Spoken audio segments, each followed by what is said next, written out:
नमस्कार। हम पिछले पार्ट में विभिन्न आंदोलनों के बारे में पढ़ चुके थे। अब आगे है किसान आंदोलन।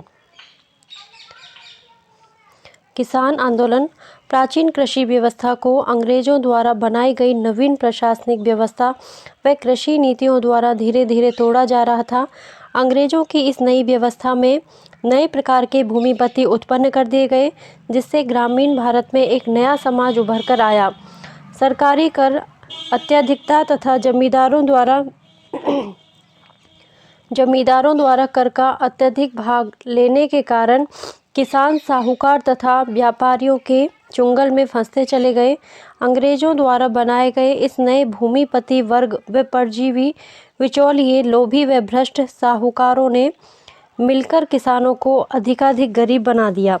19वीं शताब्दी तक किसान इस स्थिति में आ गए कि वह अंग्रेजी शासन, स्थानीय शोषणकारियों तथा पूंजीपतियों से निबटकर सामंतशाही बंधनों को तोड़ना अथवा ढीला करना चाहते थे। किसान आंदोलन के कारण अंग्रेज सरकार की प्रशासनिक भूनीतियों, बार बार लंबे काल का अकाल पड़ना, किसानों से जमींदारों, सामंतों द्वारा अत्यधिक कर वसूलना, व्यापारियों, साहूकारों द्वारा चुंगल में फंसाकर झूठे दस्तावेज तैयार करना। प्रमुख किसान आंदोलन बंगाल में नील उगाने वाले किसानों का विद्रोह है। यह विद्रोह अंग्रेज भूपतियों के विरुद्ध किया गया था। इस विद्रोह में किसानों का साथ जमींदारों, साहूकारों, धनी किसानों व सभी ग्रामीण वर्ग ने दिया। 19वीं शताब्दी में कुछ कंपनी के अवकाश प्राप्त यूरोपीय अधिकारियों ने बंगाल तथा बिहार के जमींदारों से भूमि प्राप्त कर नील की खेती करना आरंभ कर दिया। उन्होंने किसानों से ऐसी शर्तों पर नील की खेती करने को बाध्य किया जो किसानों के लिए लाभकारी नहीं थी। अप्रैल 1860 ईस्वी में 12 उपविभाग तथा पावना और नादिया जिलों के समस्त किसानों ने हड़ताल कर दी और नील बोने से इनकार कर दिया। वह हड़ताल बंगाल के अनेक क्षेत्रों में फैल गई। सरकार को व्यापक असंतोष से बचने के लिए 1860 ईस्वी में एक नील आयोग नियुक्त करना पड़ा। 1875 ईस्वी दक्षिण के विद्रोह का कारण अत्यधिक भूमि कर, कपास के भाव कम हो जाना, मराठा किसानों से अत्यधिक कर लिया जाना, मारवाड़ी और गुजराती साहूकारों द्वारा लालच के कारण लेखों में हेराफेरी करने तथा अनपढ़ किसानों से बिना जानकारी के हस्ताक्षर करा लेने, जिससे दीवानी न्यायालयों में फैसले इन साहूकार के पक्ष में जाने से किसान बेदखल हो जाते। 1875 ईस्वी में किसानों ने पूना जिले के साहूकारों के मकानों तथा दुकानों पर आक्रमण कर दिए और जिन लेख पत्रों पर साहूकारों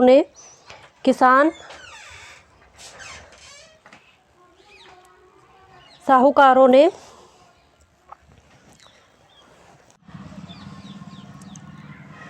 किसानों के हस्ताक्षर करा रखे थे, उन्हें जला दिया गया। बाद में यह विद्रोह अहमदनगर तक फैल गया तथा पुलिस और सेना बुलाकर दी।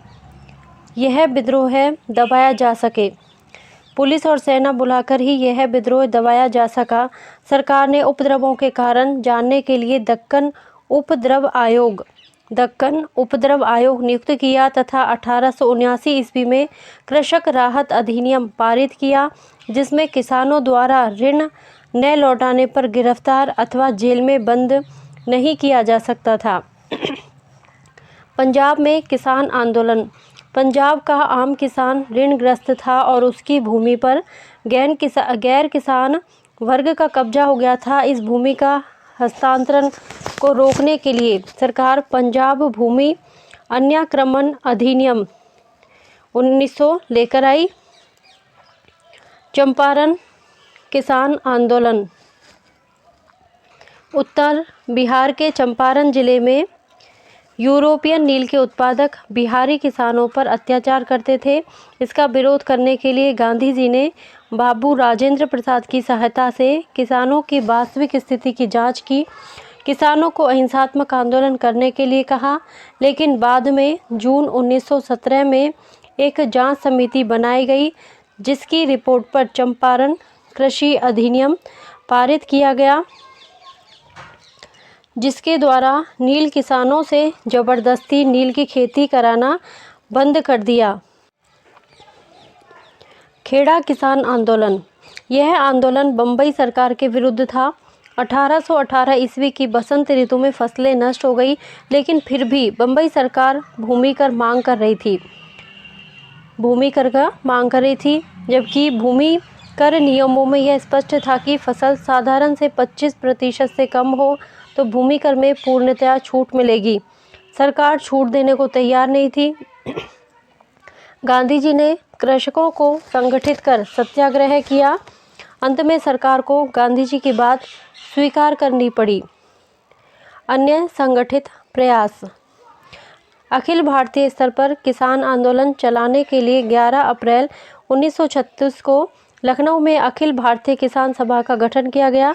किसान सभा ने आंध्र प्रदेश में जमींदारों के खिलाफ भूमि व्यवस्था विरोधी आंदोलन किया तथा 1936 में बिहार में बकास स्वयं ज्योति हुई भूमि के विरुद्ध आंदोलन किया। 18 अक्टूबर 1937 को किसान सभाओं ने सत्याग्रहियों पर हुए अत्याचार के विरुद्ध कृषक दिवस मनाया। राजनीतिक आंदोलन 1857 से 1919। 1857 के स्वतंत्रता संघर्ष की असफलता के बाद स्वतंत्रता संघर्ष का नेतृत्व भारत के सभी भागों में भारत के आधुनिक शिक्षा प्राप्त करने वाले भूपतियों और संपन्न वर्ग के हाथों में आ गया था। ये वर्ग अपनी मांगों के लिए संसद को स्मरण पत्र, प्रार्थना पत्र देते थे। साथ ही देश के लिए पढ़े लिखे लोगों को संगठित कर अंग्रेजों द्वारा वर्तमान काल में कर रहे शोषण की जानकारी देकर जागृत कर रहे थे। इस काल के प्रारंभिक नेतृत्व करने वाले लोगों को इंग्लैंड के उदारवादी लोगों पर विश्वास था। ये लोग इंग्लैंड के उदारवादियों को भारत की वस्तु स्थिति, भारतीयों की आकांक्षाओं तथा भारत में संवैधानिक और प्रशासनिक सुधारों के लिए तैयार करना चाहते थे। साथ ही अंग्रेजों द्वारा किए जाने वाले शोषण और अत्याचारों की जानकारी अधिकाधिक लोगों को देकर आंदोलन का विस्तार करना तथा देश के सभी क्षेत्रों, वर्गों तथा धर्मों को मानने वाले लोगों को संगठित करना चाहते थे। 1858 ईस्वी के बाद राजनीतिक चेतना का प्रसार। भारतीयों को धीरे धीरे राजनीतिक आकांक्षाएं बढ़ने लगी। सिविल सर्विस में स्थान ही नहीं, नियंत्रण करने की आकांक्षा की जाने लगी। अब भारत जनता के द्वारा चुनी हुई और उसके प्रति उत्तरदायी सरकार की मांग की जाने लगी। 1868 में बंगाल के प्रमुख अखबार हिंदू पैट्रियट के संपादक कृष्णदास पाल ने ऐसी मांग की। 1874 ईस्वी में उन्होंने भारत के लिए स्वराज्य शीर्षक से लिखे लेख में भारतीयों द्वारा भारतीयों के लिए संवैधानिक सरकार के प्रारंभ की बात की। उस समय जो राजनीतिक संगठन भारत में थे वे इस प्रकार की प्रगतिशील मांग और उसके लिए संघर्ष के लिए तैयार नहीं थे। इसके लिए बंगाल के कुछ विद्वानों, चिंतकों ने 1875 में इंडियन लीग की स्थापना की। इसका उद्देश्य भारतीयों में राष्ट्रवाद का भाव जागृत करने और राजनीतिक चेतना जागृत करना था। सार्वजनिक चेतना के द्वारा प्रारंभ होने वाला यह पहला राजनीतिक संगठन था। Indian association. इस संस्था की स्थापना के अगले वर्ष 1876 ईस्वी में सुरेंद्रनाथ बनर्जी के नेतृत्व में कलकत्ता के अल्बर्ट हॉल में लगभग 800 प्रमुख लोगों ने भाग लिया, जिसमें यह तय हुआ कि संगठन समान राजनीतिक विचार रखने वाले लोगों को एक मंच पर लाएगा, वह सामान्य जनता को संगठित करेगा। Indian national Congress. 1858 ईस्वी के बाद भारत में चल रहे राजनीतिक विकास का ही परिणाम इंडियन नेशनल कांग्रेस था, जिसकी स्थापना एक अंग्रेज भारतीय सिविल सेवा के सेवानिवृत्त अधिकारी एलन ऑक्टेविन ह्यूम, जिसको हम A.O. ह्यूम कहते हैं, तो ह्यूम ने की थी। इसकी स्थापना के पीछे ब्रिटिश सरकार की सोच थी कि एक ऐसा संगठन बनाया जाए जिससे भारतीयों के मन में क्या है इसकी जानकारी ब्रिटिश सरकार को मिलती रहे तथा इसके सम्मेलनों में राजनीतिक नेताओं के मन की भड़ास निकल जाएगी तथा उन्हें अंग्रेजी शासन को हटाने के सशक्त प्रयास करने से रोका जा सकेगा। 28 दिसंबर 1885 ईस्वी को व्योमेश चंद्र बनर्जी की अध्यक्षता में मुंबई के गोकुलदास तेजपाल संस्कृत कॉलेज में प्रथम अधिवेशन प्रारंभ हुआ, जिसमें 75 प्रतिनिधियों ने भाग लिया। अधिवेशन में कांग्रेस के 4 उद्देश्य बताए गए।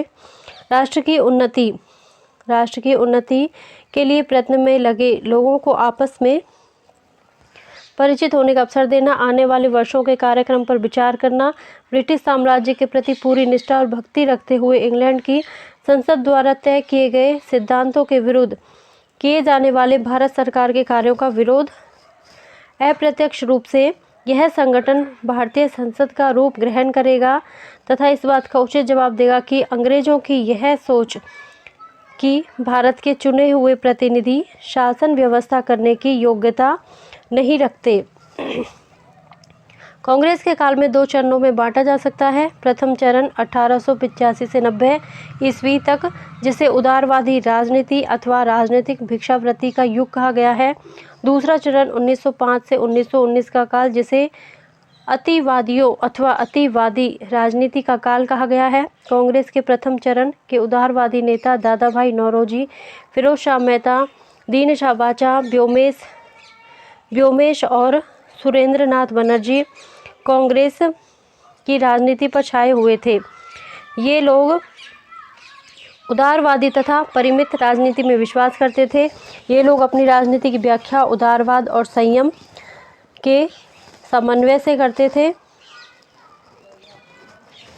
ये लोग भारतीयों के लिए धर्म और जाति के पक्षपात का अभाव, मानव में समानता, कानून के सामने बराबरी, नागरिक स्वतंत्रताओं का प्रसार और प्रतिनिधि संस्थाओं के विकास की इच्छा करते थे। इस काल में कांग्रेस पर समृद्धिशाली मध्यम वर्गीय बुद्धिजीवियों का, जिनमें वकील, डॉक्टर, इंजीनियर, पत्रकार और साहित्यिक व्यक्ति सम्मिलित थे, का अधिकार था। इस काल में कांग्रेस में आने वाले प्रतिनिधि बड़े बड़े नगरों से आते थे। इनका जनसाधारण से कोई संपर्क नहीं था। उदारवादी अंग्रेजी साम्राज्य के बने रहने अपितु उनको सुदृढ़ करने के पक्ष में थे। उन्हें डर था कि अंग्रेजों के जाने पर अव्यवस्था फैल जाएगी। अंग्रेजी राज्य शांति और व्यवस्था का द्योतक था। भारत में बहुत लंबे समय तक इसका बना रहना आवश्यक था। उदारवादियों को विश्वास था कि अंग्रेज न्यायिक लोग हैं, वे भारत के साथ न्याय ही करेंगे। भारतीयों की शिकायतें अंग्रेज नौकरशाही के कारण अंग्रेज़ों को हमारी शिकायतों की पूरी जानकारी न होने के कारण से है। यही कारण रहा है कि इन लोगों ने इंग्लैंड में प्रचार की ओर अधिक ध्यान दिया। इस काल में कांग्रेस ने देश की स्वतंत्रता की मांग नहीं की, केवल भारतीयों के लिए कुछ रियायतों की मांग की। दूसरा चरण गर्मपंथी राष्ट्रवादी आंदोलन का प्रारंभ। 19वीं शताब्दी के अंतिम 20वीं शताब्दी के प्रारंभिक वर्षों में गर्मपंथी राष्ट्रवादी विचार के लोगों का कांग्रेस में प्रभाव बढ़ने लगा। कांग्रेस में फूट की प्रक्रिया उस समय आरंभ हुई जब लोकमान्य तिलक का सामाजिक सुधार के प्रश्न पर गर्मपंथी दल अथवा सुधारकों का झगड़ा हो गया। तिलक का कहना था कि स्वराज्य के बिना कोई सामाजिक सुधार नहीं हो सकते, न कोई प्रगति, न कोई उपयोगी शिक्षा ने ही राष्ट्रीय जीवन की परिपूर्णता। 4 प्रमुख कांग्रेस नेता लोकमान्य तिलक, बिपिन चंद्र पाल, अरविंद घोष और लाला लाजपत राय, ये लाल पाल और बाल के नाम से प्रसिद्ध थे तीनों। इस आंदोलन का मार्गदर्शन इन्होंने ही किया। इस गर्मपंथी आंदोलन के कार्यक्रमों में विदेशी माल का बहिष्कार और स्वदेशी माल को अंगीकार करने तथा राष्ट्रीय शिक्षा और सत्याग्रह पर बल दिया गया। भारतीय उद्योगों को प्रोत्साहन देना, जिससे भारतीयों को कार्य सेवा का अवसर मिल सके। सरकारी नियंत्रित शिक्षा संस्थाओं के स्थान पर एक राष्ट्रीय शिक्षा योजना बनाई जाए तथा विद्यार्थियों को देश सेवा में लगाया जाए। स्वशासन आंदोलन 1915 से श्रीमती एनी बेसेंट ने आयरिश होम रूल लीग के नमूने पर होम रूल लीग की स्थापित करने की घोषणा की। 1916 में तिलक ने पूना में अपनी होम रूल लीग स्थापित किया। दोनों संस्थाएं तालमेल से कार्य कर रही थी। इनका उद्देश्य अंग्रेजी साम्राज्य के भीतर स्वायत्तता की मांग को लोगों तक पहुंचाना था। राजनीतिक आंदोलन 1919 से 1947। राजनीतिक आंदोलन 1919 से 1947। Rowlatt act. प्रथम विश्व युद्ध समाप्ति के बाद ब्रिटिश सरकार ने यह आश्वासन दिया कि भारतीयों को अधिकाधिक सुविधाएं दी जाएंगी, लेकिन युद्ध की समाप्ति के बाद किए गए सुधार संतोषप्रद नहीं थे, बल्कि इसके विपरीत आर्थिक शोषण, प्रेस के कठोर नियम व अन्य दमनकारी गतिविधियां मिली। भारतीय जनता अंग्रेजों के विरोध में डटी हुई थी। सरकार को षड्यंत्र का भय था, अतः सरकार ने 1917 में सिडनी रॉलेट की अध्यक्षता में एक समिति गठित की, जिसके द्वारा बनाए गए बिल को विधानमंडल ने 19 मार्च 1919 को पास कर दिया। इस एक्ट के अंतर्गत किसी भी व्यक्ति को संदेह के आधार पर गिरफ्तार किया जा सकता था। उसे ना कोई अपील, ना दलील और ना कोई वकील का अधिकार था। इसे काला कानून कहा गया। जलियांवाला बाग हत्याकांड। 13 अप्रैल 1919 रॉलेट एक्ट के विरोध में अमृतसर के जलियांवाला बाग में एक सभा आयोजित की गई, जिसमें 20,000 आदमी इकट्ठे हुए, जिनमें स्त्री, पुरुष व बच्चे भी थे। जनरल डायर ने उसमें प्रवेश किया, गोली चलाने का हुक्म दिया और गोलियां तब तक चलती रही जब तक कारतूस खत्म नहीं हो गए। सरकार के अनुसार 379 व्यक्ति मारे गए, जबकि कांग्रेस समिति के अनुसार मरने वालों की संख्या 1000 के लगभग थी। असहयोग एवं खिलाफत आंदोलन। खिलाफत आंदोलन भारतीय मुसलमानों द्वारा तुर्की के खलीफा के सम्मान में चलाया था। तुर्की का खलीफा मुस्लिम जगत का धार्मिक रूप का प्रमुख था। 19 अक्टूबर 1919 को पूरे देश में खिलाफत दिवस मनाया गया। गांधी जी भी इस आंदोलन में शामिल हुए और केसर-ए-हिंद की उपाधि को लौटा दिया। इस आंदोलन की समाप्ति 10 अगस्त 1920 को सेब्र की संधि से हुई, जिसमें तुर्की का विभाजन कर उसे धर्मनिरपेक्ष राष्ट्र घोषित कर खलीफा के पद को समाप्त कर दिया गया। असहयोग आंदोलन। रॉलेट एक्ट, जलियांवाला बाग हत्याकांड, हंटर कमेटी की रिपोर्ट, तुर्की विभाजन, खलीफा का पद समाप्त करना आदि से गांधी जी अत्यधिक पीड़ित हुए। 1920 में कांग्रेस ने अन्यायी सरकार से असहयोग करने का प्रस्ताव पारित किया। इसके अंतर्गत सरकारी उपाधियों को छोड़ने, विधानसभाओं, न्यायालयों, सरकारी शैक्षणिक संस्थाओं, विदेशी माल इत्यादि का त्याग करना, कर नहीं देना शामिल था। इसके विपरीत अपने आप को अनुशासन में रखना, राष्ट्रीय शिक्षण संस्थाओं की स्थापना करना, आपसी झगड़े पंच निर्णय द्वारा तय करना, हाथ से कते और बुने कपड़ों का प्रयोग करना इत्यादि कार्य करने थे।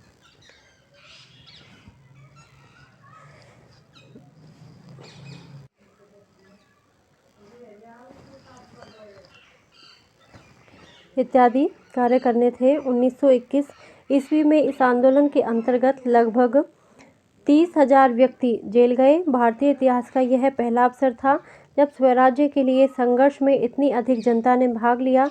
परंतु जब यह आंदोलन शिखर पर था, तभी 5 फरवरी 1922 ईस्वी को उत्तर प्रदेश के गोरखपुर जिले में चौरी चौरा नामक स्थान पर शांतिपूर्ण जुलूस पर पुलिस द्वारा अत्याचार करने व भीड़ ने पुलिस चौकी को आग लगा दी, जिसमें 21 सिपाही, एक थानेदार की मौत हो गई। गांधी जी ने आंदोलन को हिंसात्मक होते देख 12 फरवरी 1922 को यह आंदोलन वापस ले लिया।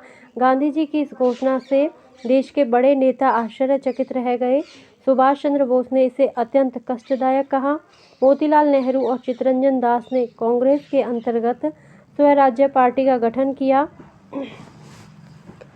जिसने विधान परिषदों में भाग लेकर सरकार के कार्यों में रुकावट डालने का कार्य किया। साइमन कमीशन 1919 के भारत सरकार अधिनियम के कार्यों की समीक्षा करने के लिए ब्रिटिश सरकार ने 1927 में सर जॉन साइमन की अध्यक्षता में एक कमीशन बनाया। इसमें 7 सदस्य थे, लेकिन इसमें कोई भी भारतीय नहीं था। 3 फरवरी 1928 ईस्वी जब यह कमीशन मुंबई पहुंचा तो इसका ज़बरदस्त विरोध किया गया। लाहौर में इसका विरोध लाला लाजपत राय के नेतृत्व में किया गया। विरोध कर रहे लोगों पर पुलिस ने अंधाधुंध लाठियों की वर्षा की, जिसमें लाला लाजपत राय के सीने में चोटें आई और 1 महीने बाद उनका देहांत हो गया। 1930 को इस कमीशन की रिपोर्ट आई, जिसमें कहीं भी औपनिवेशिक स्वराज्य की स्थापना की बात नहीं की गई। सविनय अवज्ञा आंदोलन 30 दिसंबर 1929 ईस्वी को कांग्रेस अधिवेशन में पंडित जवाहरलाल नेहरू की अध्यक्षता में कांग्रेस ने पूर्ण स्वराज्य का प्रस्ताव पारित किया। पूर्ण स्वराज्य के लक्ष्य को प्राप्त करने के लिए गांधी जी ने 78 सदस्यों के साथ साबरमती आश्रम से 200 किलोमीटर दूर गुजरात में समुद्र के तट पर स्थित डांडी गांव के लिए पैदल चले। 6 अप्रैल 1930 में डांडी पहुंचकर नमक बनाकर अंग्रेजी कानून को तोड़ा। इस आंदोलन में गैर कानूनी नमक बनाने, महिलाओं द्वारा शराब की दुकानों, अफीम के ठेकों, विदेशी कपड़ों की दुकानों पर धरना देना, विदेशी वस्त्रों को जलाना, चरखा कातना, छुआछूत से दूर रहना, विद्यार्थियों द्वारा सरकारी स्कूल कॉलेज छोड़ना तथा सरकारी कर्मचारियों को नौकरियों से त्यागपत्र देने का आह्वान गांधी जी ने किया। यह आंदोलन तेजी से पूरे भारत में फैल गया। देश भर में जनता हड़तालों, प्रदर्शनों और विदेशी वस्त्रों के बहिष्कार में भाग लेने लगी। इस आंदोलन की विशेषता यह थी कि इसमें महिलाओं ने भी भाग लिया। थोड़े समय में ही 60,000 लोग जेलों में डाल दिए गए। 5 मार्च 1931 को सरकार और कांग्रेस के मध्य गांधी-इरविन समझौता हुआ। बायस राय ने इस बात की घोषणा की कि भारतीय संवैधानिक विकास का उद्देश्य भारत का डोमिनियन स्टेटस देना है। गांधी जी ने भारतीय संवैधानिक सुधारों के लिए बुलाए गए दूसरे गोलमेज सम्मेलन में भाग लिया। वे वहां से निराश लौटे। पुनः 1932 में सविनय अवज्ञा आंदोलन प्रारंभ किया। 1933 में गांधी जी ने अपने आंदोलन की असफलता को स्वीकार कर लिया और कांग्रेस की सदस्यता से त्यागपत्र दे दिया। व्यक्तिगत सत्याग्रह द्वितीय विश्व युद्ध प्रारंभ हो गया। भारत को युद्ध में सम्मिलित करने के खिलाफ देश के विभिन्न भागों में हड़ताल व प्रदर्शन हो रहे थे। तभी गांधी जी ने सत्याग्रह के बजाय व्यक्तिगत सत्याग्रह का प्रस्ताव रखा, जिसे कांग्रेस ने स्वीकार कर लिया। 17 अक्टूबर 1940 ईस्वी को कांग्रेस ने व्यक्तिगत सत्याग्रह आंदोलन शुरू किया। गांधी जी द्वारा चुने गए सत्याग्रही एक एक करके सार्वजनिक स्थलों पर पहुंचेंगे, युद्ध के खिलाफ भाषण देंगे और गिरफ्तारी देंगे। विनोबा भावे पहले सत्याग्रही थे जिन्हें 3 माह की सजा दी गई। जवाहरलाल नेहरू दूसरे, ब्रह्मदत्त तीसरे सत्याग्रही थे।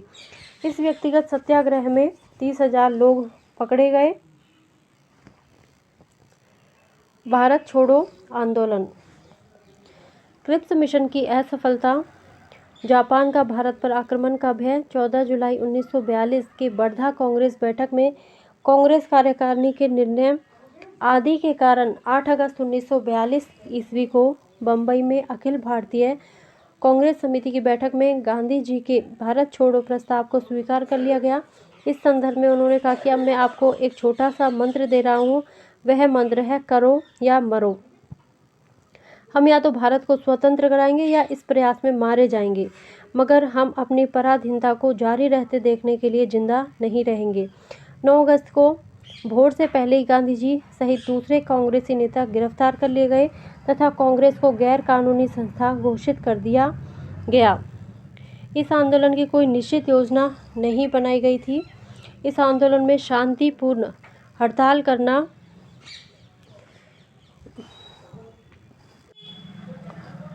सार्वजनिक सभाएं करना, लगान देने से मना करना अथवा सरकार का असहयोग करने की बात कही गई।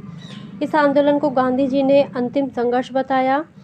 अतः जनता ने जिस ढंग से ठीक समझा अपनी प्रतिक्रिया व्यक्त की। पूरे देश में एक स्वतः स्फूर्त आंदोलन उठ खड़ा हुआ। कारखाने, स्कूलों और कॉलेजों में हड़तालें और कामबंदी हुई। पुलिस थानों, डाक खानों, रेलवे स्टेशनों पर हमले किए गए। कांग्रेस सोशलिस्ट पार्टी के अधिकांश नेता गिरफ्तारी से बच गए। इसके नेताओं ने भूमिगत रहकर आंदोलन चलाया, जिसमें जयप्रकाश नारायण, राम मनोहर लोहिया, अच्युत पटवर्धन, रामानंद मिश्रा, S.M. जोशी प्रमुख थे। इस आंदोलन में जयप्रकाश नारायण की महत्वपूर्ण भूमिका रही। अरुणा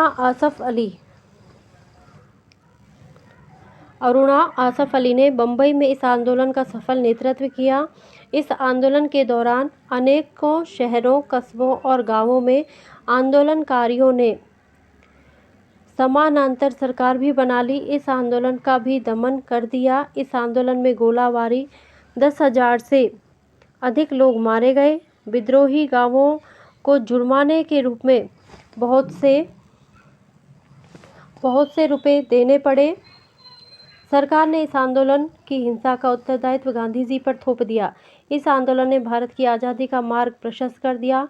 भारतीयों में वीरता, उत्साह, शौर्य और देश के लिए सर्वस्व त्याग की भावना जागृत की। देश में नेतृत्व की एक नई पीढ़ी आगे आई, जिससे लोगों में संघर्ष करने की हिम्मत और शक्ति बढ़ गई। अब भारत संपूर्ण स्वतंत्रता से कम कुछ नहीं चाहता था। राजस्थान के जनजातीय किसान एवं प्रजामंडल आंदोलन। राजस्थान में जनजातीय व किसान आंदोलन। राजस्थान में राजनीतिक चेतना का प्रारंभ यहाँ के किसानों व जनजातीय समाज ने किया।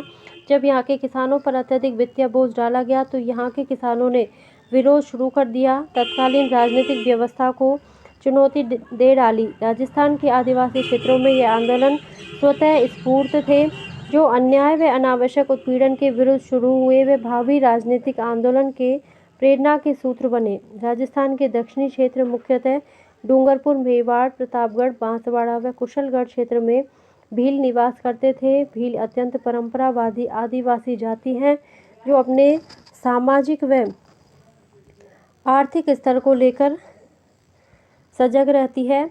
जब इनके परंपरागत अधिकारों का हनन होने लगा तो इन्होंने शासकों और अंग्रेजों के विरुद्ध विद्रोह किया। भगत आंदोलन। भीलों को सामाजिक व नैतिक उत्थान के लिए गोविंद गुरु ने संप सभा स्थापित की व उन्हें हिंदू धर्म के दायरे में बनाए रखने के लिए भगत पंथ की स्थापना की। संप सभा द्वारा मेवाड़, डूंगरपुर, ईडर, गुजरात, विजयनगर और मालवा के भीलों में सामाजिक जागृति से शासन सशंकित हो उठा।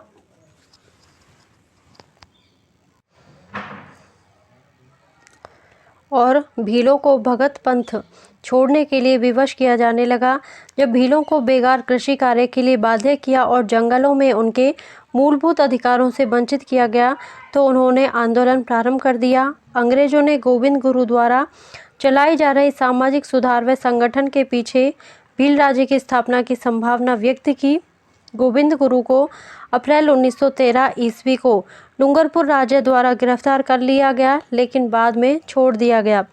गोविंद गुरु अपने साथियों के साथ मानगढ़ की पहाड़ियों पर चले गए। अक्टूबर 1913 ईस्वी को अपने संदेश द्वारा भीलों को मानगढ़ की पहाड़ी पर एकत्रित होने के लिए कहा। भील हथियारों सहित बड़ी संख्या में एकत्रित हुए। भीलों की एकता से भयभीत अंग्रेजों ने सेना भेजी, जिसने मानगढ़ की पहाड़ी पर पहुंचकर गोलाबारी कर भीलों को तितर-बितर कर दिया। सरकारी आंकड़ों के अनुसार इस कार्रवाई में 1500 भील मारे गए। इस प्रकार भगत आंदोलन का निर्ममता पूर्वक कुचल दिया गया तथा गोविंद गुरु को 10 वर्ष के कारावास की सजा दी गई। एक ही आंदोलन। भगत आंदोलन को कुचलने के बाद भी भीलों के विरुद्ध सरकारी नीति जारी रही। 1917 ईस्वी में भीलों व गरासियों ने मिलकर महाराणा को पत्र लिखा, दमनकारी नीति व बेगार के प्रति अपना विरोध जताया, लेकिन परिणाम नहीं निकला तो भीलों ने मोतीलाल तेजावत के नेतृत्व में आंदोलन प्रारंभ कर दिया। यह आंदोलन एक ही आंदोलन के नाम से विख्यात हुआ, किसान आंदोलन। राजस्थान की राजनीतिक, सामाजिक व आर्थिक संरचना सामंती रही है। यह संरचना त्रिस्तरीय थी, जिसमें क्रमशः शासक, जागीरदार व कृषक वर्ग सम्मिलित थे। इन सभी के पारस्परिक अंतर संबंधों पर यह व्यवस्था टिकी थी। 19वीं शताब्दी के अंत तक ये संबंध सौहार्दपूर्ण बने रहे, मगर इसके बाद राजस्थान का परिदृश्य बदलना आरंभ हो गया। इसका परिणाम यह हुआ कि राजस्थान के विभिन्न भागों को अनेक किसान आंदोलन का सामना करना पड़ा। इन किसान आंदोलनों के प्रमुख कारण निम्नलिखित थे। अंग्रेज़ों के प्रभाव में आकर शासकों ने अपनी प्रजा की ओर पर्याप्त ध्यान देना छोड़ दिया। शासकों व जागीरदारों ने स्वयं का अस्तित्व ही ब्रिटिश सत्ता पर आधारित समझ लिया। इसलिए शासकों की निर्भरता जागीरदारों पर व जागीरदारों की निर्भरता कृषकों पर समाप्त होती चली गई। राजस्व अधिक वसूलने के साथ साथ ही कृषकों से ली जाने वाली बेगारों व लागों में भी अप्रत्याशित वृद्धि देखी गई। कुछ राज्यों में तो इन लोगों की संख्या 300 से अधिक थी। इस काल में अन्य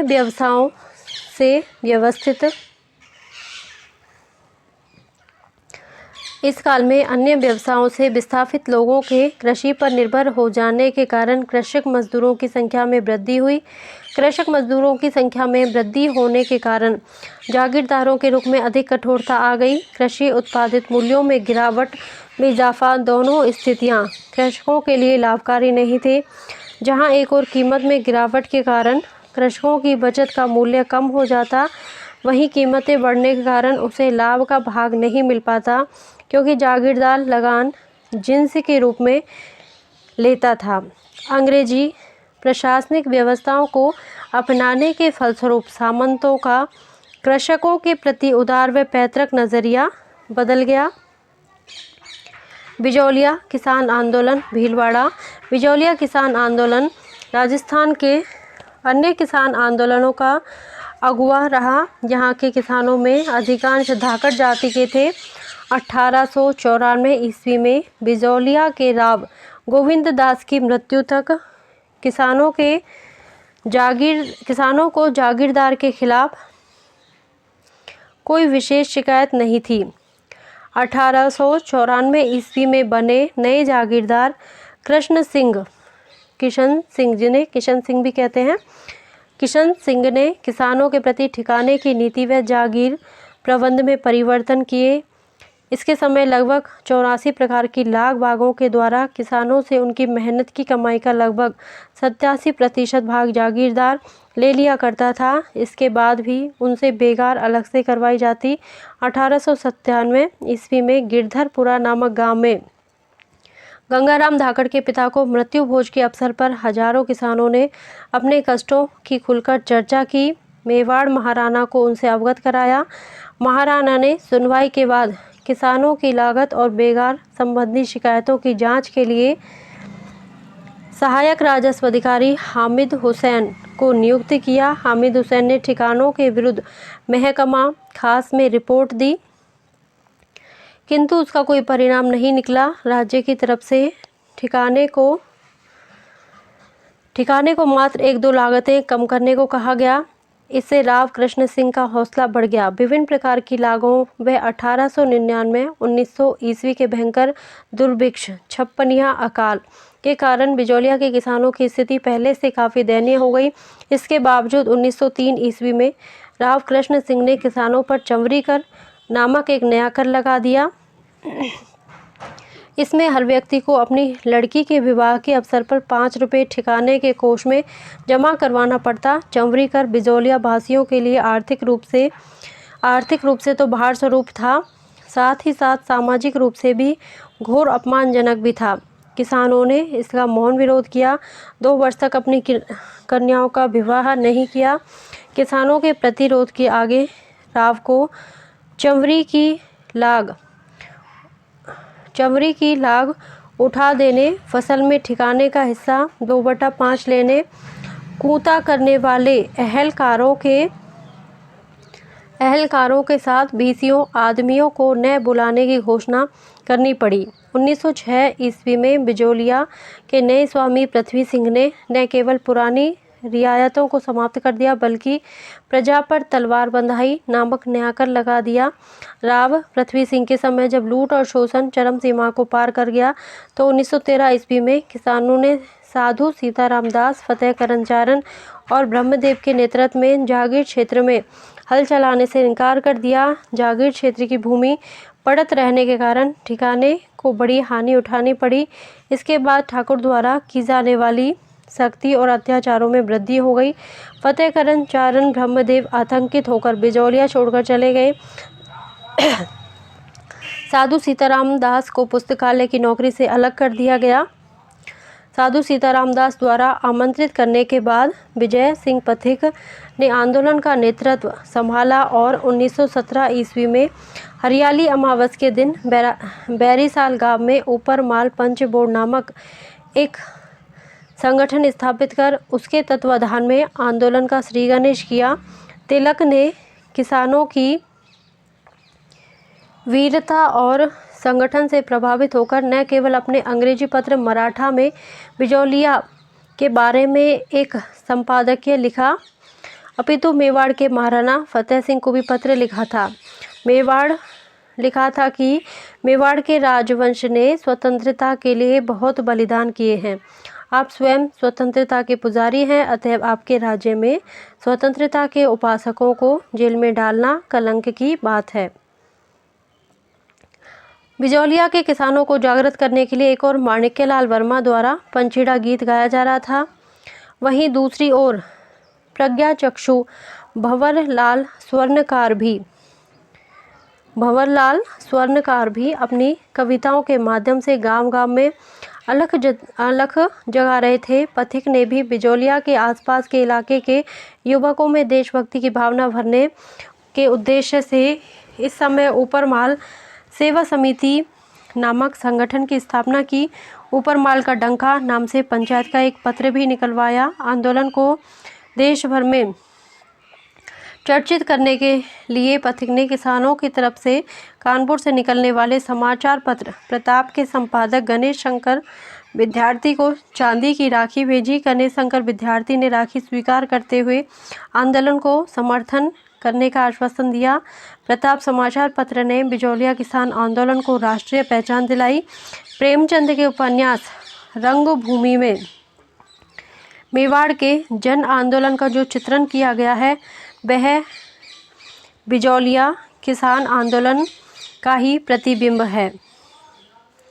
प्रेमचंद के उपन्यास रंगभूमि में उदयपुर राज्य सरकार ने अप्रैल 1919 ईस्वी में बिजौलिया के किसानों की शिकायतों की सुनवाई करने के लिए मांडलगढ़ हाकिम बिंदुलाल भट्टाचार्य की अध्यक्षता में एक आयोग का गठन किया। आयोग ने किसानों के पक्ष में अनेक सिफारिशें की, किंतु मेवाड़ सरकार द्वारा इस तरफ कोई ध्यान नहीं दिए जाने के कारण आंदोलन पूर्ववत जारी रहा। भारत सरकार के विदेश विभाग के अधिकारियों का मत था कि बिजौलिया किसान पंचायत के साथ शीघ्र समझौता किया जाना आवश्यक है, अन्यथा संपूर्ण राजपुताने में किसान आंदोलन उग्र हो सकता है। ऐसी स्थिति में बिजौलिया आंदोलन को तुरंत शांत करने के उद्देश्य से राजस्थान के एजीजी रॉबर्ट हॉलैंड की अध्यक्षता में एक उच्च स्तरीय समिति का गठन किया गया। फरवरी 1922 में रॉबर्ट हॉलैंड ने किसानों से वार्ता कर 35 लागतों को माफ़ कर दिया। दुर्भाग्य से ठिकाने की कुटिलता के कारण यह समझौता स्थायी नहीं हो सका। 1927 ईस्वी के नए बंदोबस्त के विरोध में किसानों ने ठिकाने पर दबाव बनाने के लिए विजय सिंह पथिक के परामर्श के बाद लगान की ऊंची दरों के विरोध में अपनी माल भूमि छोड़ दी, मगर किसानों की धारणा के विपरीत ठिकाने द्वारा भूमि की नीलामी किए जाने पर भूमि को लेने वाले नए किसान मिल गए। किसानों द्वारा भूमि छोड़ने के फैसले के लिए पथिक को उत्तरदायी ठहराया गया, जिसके बाद उन्होंने अपने को इस आंदोलन से अलग कर दिया। इसके बाद किसानों ने अपनी भूमि को वापस प्राप्त करने के लिए आंदोलन जारी रखा, जो 1941 तक चलता रहा। सीकर किसान आंदोलन। किसान आंदोलन का प्रारंभ सीकर ठिकाने के नए राव राजा कल्याण सिंह द्वारा 25 से 50% तक भू राजस्व वृद्धि करने से हुआ। सीकर ठिकाने के राजा थे राव राजा कल्याण सिंह, और इन्होंने जो भू राजस्व कर में वृद्धि की वो 25 से 50% तक वृद्धि कर दी। 1922 ईस्वी में उसने पूर्व राव राजा के दाह संस्कार तथा स्वयं के गद्दीनशाही समारोह पर अधिक खर्च का बहाना बनाकर इस वादे पर लगान वृद्धि की कि अगले वर्ष लगान में रियायत दे दी जाएगी, किंतु 1923 ईस्वी में राव राजा रियायत देने संबंधी अपने पुराने वायदे से मुकर गया। राजस्थान सेवा संघ के मंत्री राम नारायण चौधरी के नेतृत्व में किसानों ने इसके विरुद्ध आवाज़ उठाई। लंदन से प्रकाशित होने वाले डेली हेराल्ड नामक समाचार पत्र में किसानों के समर्थन में लेख छपे। 1925 में ब्रिटिश संसद के निचले सदन हाउस ऑफ कॉमन्स में लिचेस्टर पश्चिम से लेबर सदस्य सर पैथिक लॉरेंस ने किसानों के समर्थन में आवाज़ उठाई। 1931 ईस्वी में राजस्थान जाट क्षेत्रीय सभा की स्थापना के बाद किसान आंदोलन की नई ऊर्जा मिली। किसानों को धार्मिक आधार पर संगठित करने के लिए ठाकुर देशराज ने पथैना में एक सभा कर जाट प्रजापति महायज्ञ करने का निश्चय किया। बसंत पंचमी 20 जनवरी 1934 को सीकर में यज्ञाचार्य पंडित खेमराज शर्मा की देखरेख में यह यज्ञ आरंभ हुआ। यज्ञ की समाप्ति के बाद किसान यज्ञपति कुंवर हुक्म सिंह को हाथी पर बैठाकर जुलूस निकालना चाहते थे, परंतु राव राजा कल्याण सिंह और ठिकाने के जागीरदार इसके विरुद्ध थे।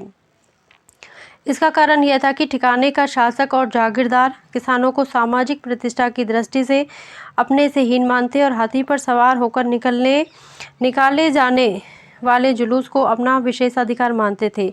इस कारण सीकर ठिकाने में यज्ञ की पहली रात हाथी को चुरा लिया। हाथी चुराने की घटना ने वहां उपस्थित लोगों में रोष पैदा करने का कार्य किया और माहौल तनावपूर्ण हो गया। प्रसिद्ध किसान नेता छोटू राम ने जयपुर महाराजा को ताड़ द्वारा सूचित किया कि एक भी किसान को कुछ हो गया तो अन्य स्थानों पर भारी नुकसान होगा और जयपुर राज्य को गंभीर परिणाम भुगतने पड़ेंगे। अतः किसानों की जिद के आगे सीकर ठिकाने को झुकना पड़ा और स्वयं ठिकाने ने जुलूस के लिए सजाया हाथी प्रदान किया। 7 दिन तक चलने वाले इस यज्ञ कार्यक्रम में स्थानीय लोगों सहित उत्तर प्रदेश, पंजाब, लुहारू, पटियाला और हिसार जैसे स्थानों से लगभग 3 लाख लोग उपस्थित हुए। 20वीं शताब्दी में राजपूताने में होने वाला यह सबसे बड़ा यज्ञ था। सीकर किसान आंदोलन में महिलाओं की महत्वपूर्ण भूमिका रही।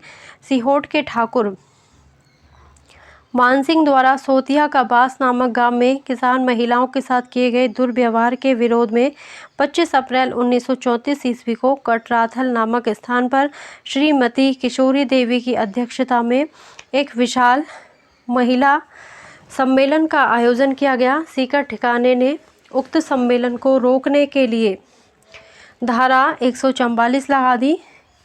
इसके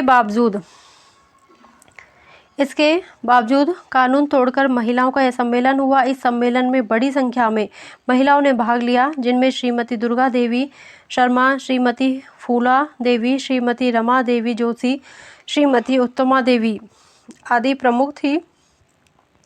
25 अप्रैल 1935 को जब राजस्व अधिकारियों का दल लगान वसूल करने के लिए कूदन गांव पहुंचा था, एक वृद्ध महिला धापी दादी द्वारा उत्साहित किए जाने पर किसानों ने संगठित होकर लगान देने से इनकार कर दिया। पुलिस द्वारा किसानों के विरोध का दमन करने के लिए गोलियां चलाई गई, जिसमें 4 किसान चेतराम, टीकूराम, तुलछाराम तथा आशाराम शहीद हो गए और 175 को गिरफ्तार किया गया। इस बीभत्स हत्याकांड के बाद सीकर किसान आंदोलन की गूंज एक बार फिर ब्रिटिश संसद में सुनाई दी। 1935 ईस्वी के अंत तक किसानों की अधिकांश मांगें स्वीकार कर ली गई। आंदोलन का नेतृत्व करने वाले प्रमुख नेताओं में सरदार हरलाल सिंह, नेत्रपाल गौरीर, पन्ने सिंह, बाटडा नाऊ, हरू सिंह पलथाना, गोरू सिंह कटराथल, ईश्वर सिंह भैरूपुरा, लेखराम कसवाली आदि शामिल थे। किसान आंदोलन चित्तौड़गढ़ बेंगू। बिजौलिया किसान आंदोलन से प्रेरित होकर बेंगू ठिकानों के कृषकों ने भी 1921 में आंदोलन प्रारंभ कर दिया, क्योंकि वहां के लोगों को भी लगान बेलाग बाग के अत्याचारों से पीड़ित थे। बेंगू ठिकाने के किसान भी बिजौलिया की तरह ही अधिकांश धाकड़ जाति के थे। वे विभिन्न लागतों, बेगार लगान की ऊंची दरों व ठिकाने की अत्याचारों की चक्की में पिस रहे थे। राजस्व सेवा संघ के सदस्यों विजय सिंह पथिक, रामनारायण चौधरी, माणिक्यलाल वर्मा के सतत प्रयत्नों से बेंगू के किसानों में जागृति का संचार हुआ।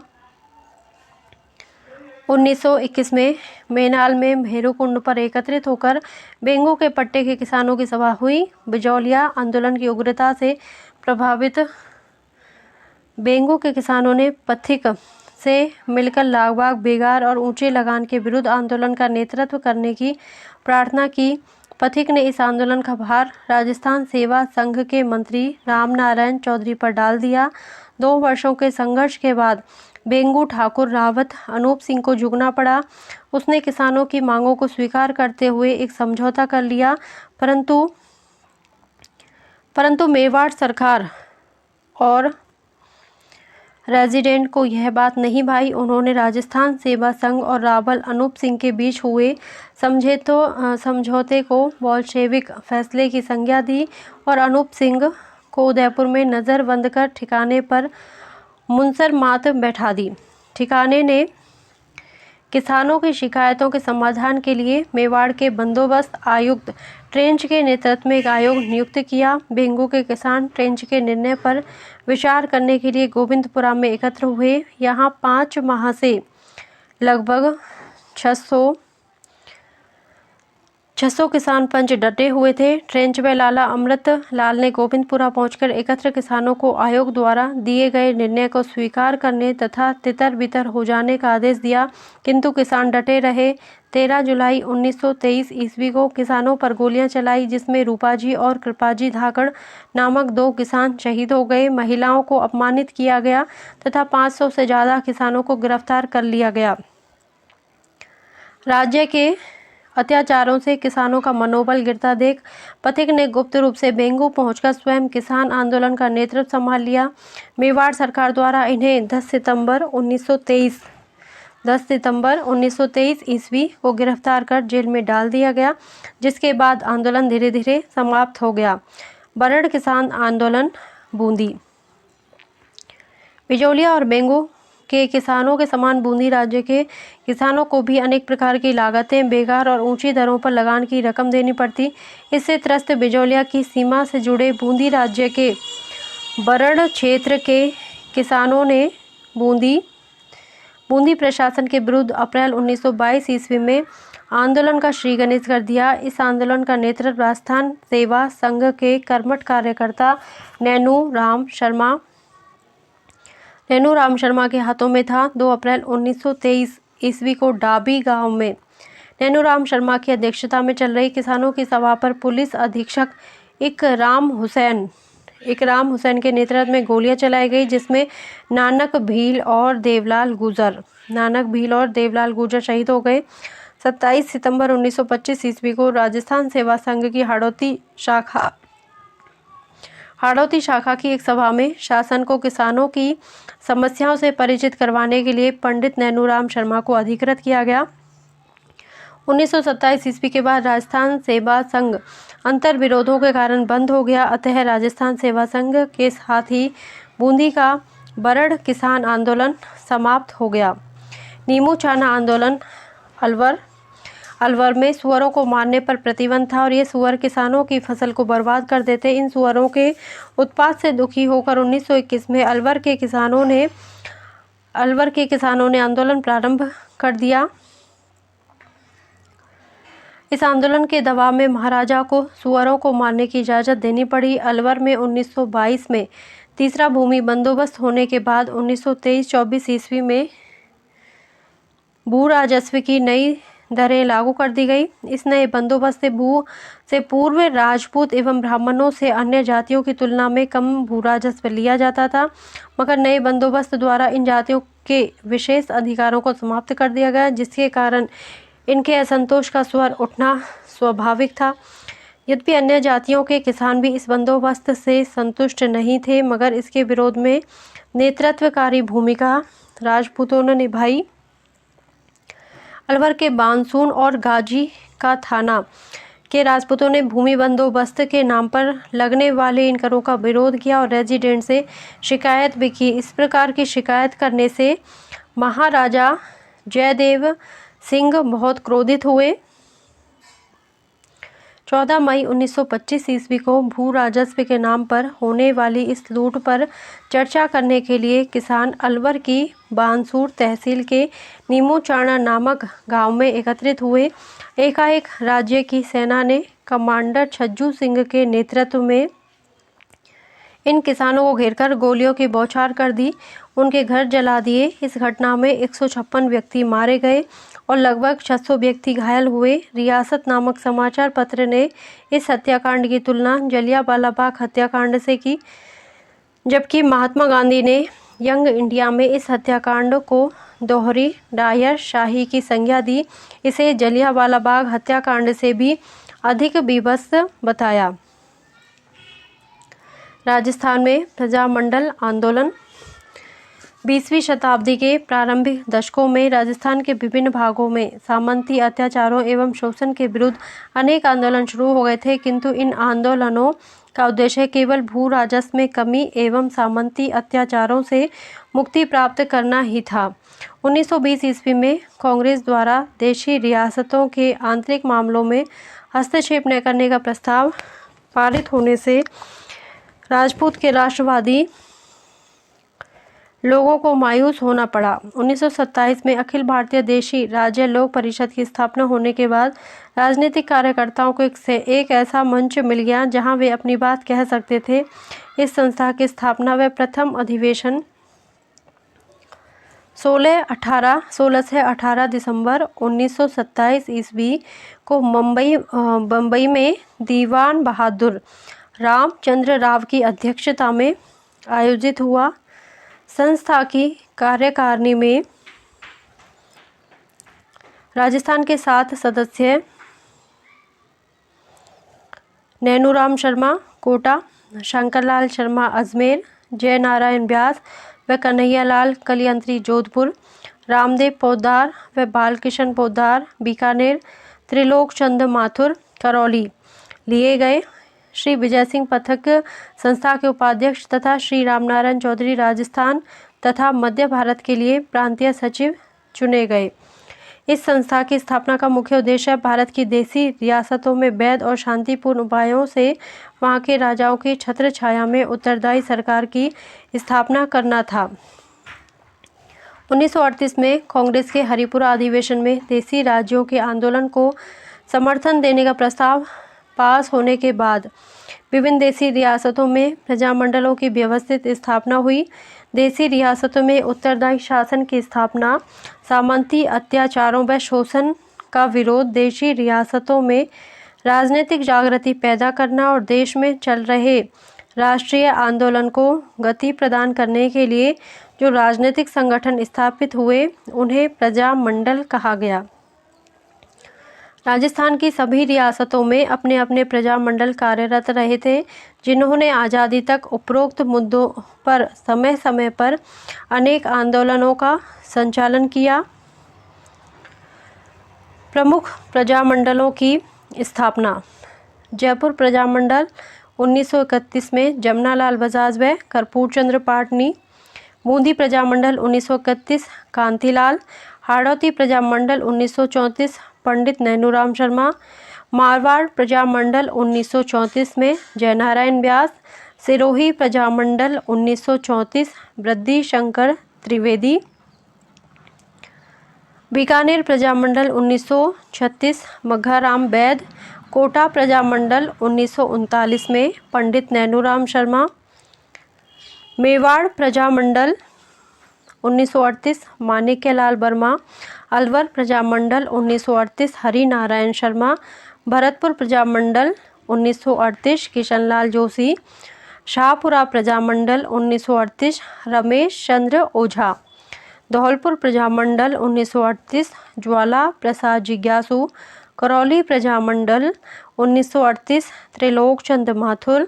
किशनगढ़ प्रजामंडल 1939 कांतिलाल चौथानी। जैसलमेर प्रजामंडल 1945 मीठालाल व्यास। कुशलगढ़ प्रजामंडल 1942 भवनलाल निगम। डूंगरपुर प्रजामंडल 1944 भोगीलाल पांड्या। बांसवाड़ा प्रजामंडल 1945 भूपेंद्र नाथ त्रिवेदी। प्रतापगढ़ प्रजामंडल 1945 अमृतलाल पाठक। झालावाड़ प्रजामंडल 1946 मांगीलाल भव्य। प्रजामंडल आंदोलन की सबसे बड़ी उपलब्धि ये थी कि इसमें